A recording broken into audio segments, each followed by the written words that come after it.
Amen. So Rob made that big announcement about how he was celebrating today, and I'm preaching even though the bulletin says otherwise. I think we can all safely assume that Rob took a look at the gospel today and decided that the more experienced among us would handle this one. Thank you. I do have a good memory, and I'll remember this. No, it is. I will address that because it does need to be addressed. But there's a lot too there's a lot to celebrate here, and certainly you're being received as a parish of the Episcopal Church in South Carolina. Y'all, as you well know, you all here at St. Anne's, you've been a stalwart, you've been a model, and just last Sunday, as we were observing, it was Friday a week ago, and we observed it last Sunday at your cathedral at Grace, the feast of St. Michael and all angels. I preached about angels and as messengers of God, and also I spoke of you all as God's angels, God's messengers, and it was you all who, as the floodwaters were threatening your own homes, and I know as Carl and Laura said that many of you are struggling with all that, and will continue for quite a while. But even in the midst of that, what are you doing? You're writing grants, emergency grants to ERD, so that you can get money in the community to share with those who are harder hit, even than you are. Even in the midst of your struggle, even in the midst of your suffering, you are extending that hand to others. And so we please know we give thanks for you, and we're proud of you, and we love you. And of course, Job asked that question, doesn't he, today? And he says, "Shall we receive the good at God's hand and not the bad?" And I think that that's really something that many of us can understand, isn't it? That we know God does not willingly afflict his children. God does not cause our suffering. But we also know that suffering of any type is simply a part of the human condition. And the invitation, which can be oftentimes a real challenge. The invitation is how do we respond? Do we respond when wrong? Do we respond with bitterness and anger? Or do we respond when calamity or tragedy or illness or death strikes us or our loved ones? Do we respond with arms wide open, hands open, eager and willing to serve? And so you all are our model right now. Know that. We're deriving a lot of strength from you. And so thank you for being, in so very many ways, thank you for being the people of God that you are. So what does Jesus have? Some hard words here in Mark, doesn't he? About divorce. And so I don't want to spend a lot of time on it, but I just want to say this, that what does our Lord do? He speaks these words about divorce and remarriage, and we could deduce that a real hard line is called for, couldn't we? And that's exactly what the church did for generations. The other side of that is we could look back and see that when Jesus talking about Moses' command when they say Moses allowed for a certificate of divorce. Of course, in those days, if a man wanted to divorce his wife, he could do that right then and there by writing her a certificate. And so then what would happen to that woman and possibly the children that they had?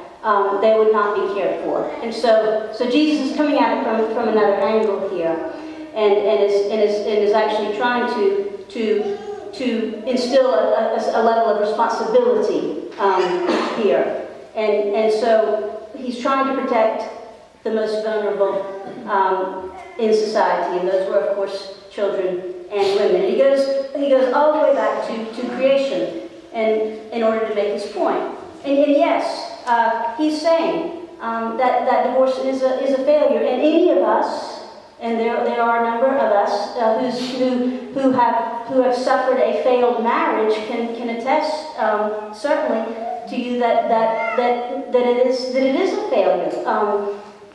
That people don't get married intending for their marriage to fail. No, but I do believe that it is so much easier in our world to judge than to love.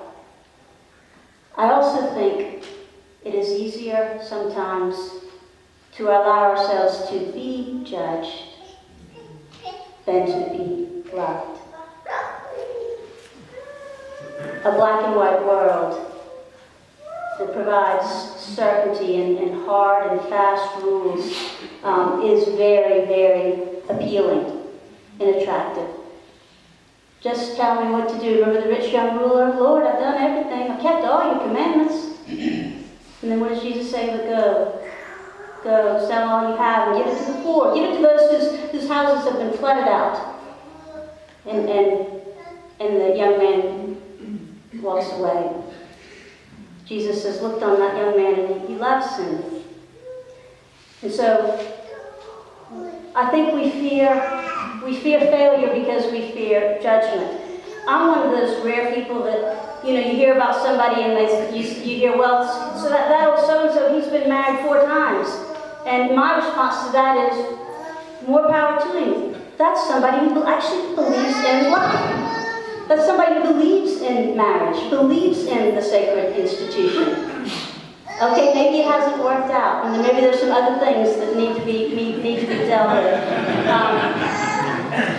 But it shows to me a hope.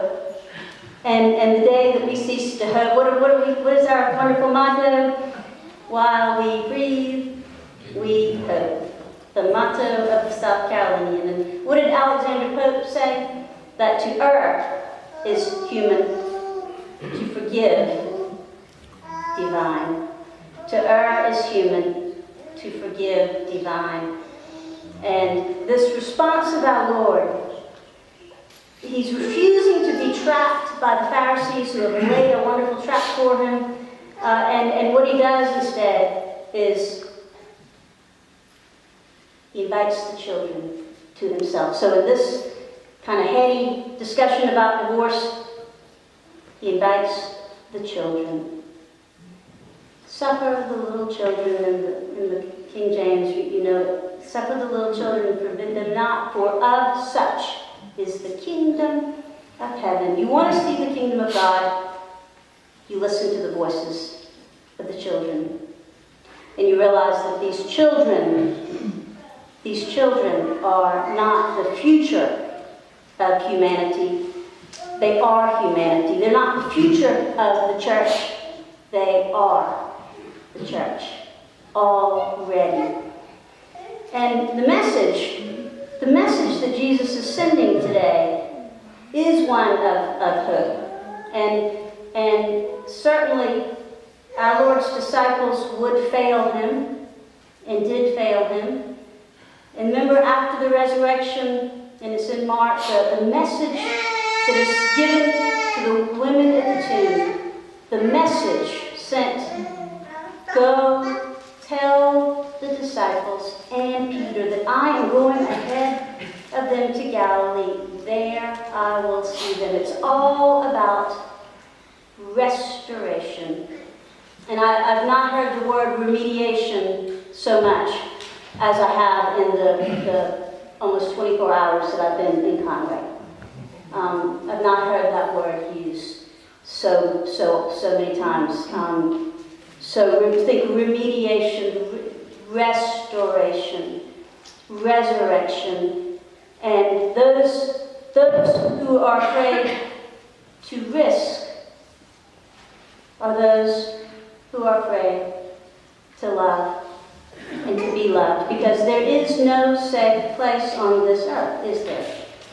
For those of us who are pilgrims, and you all get that, you all know that you're a pilgrim church, you're always on the move. What's next? Where have we been? Where are we now? Where are we going? You know, I know because I know you're a priest, you are on the move. So don't get too comfortable where you are. Y'all are always on the move, because that's the Church of God. The Church of God is always moving forward. Moving forward. And so this message of healing and of hope and of love and of mercy, that we will make mistakes. Certainly the tragedy of Judas was that he, in his earthly life, was not able to see that. He wasn't able to receive our Lord's mercy. The same mercy that Peter was able to receive. You know, you think about it, they both betrayed Jesus, right? We betray Jesus day in and day out through things done and left undone. Peter was able to be transformed. He was able not to be stuck in a sense of judgment about himself or a feeling of failure.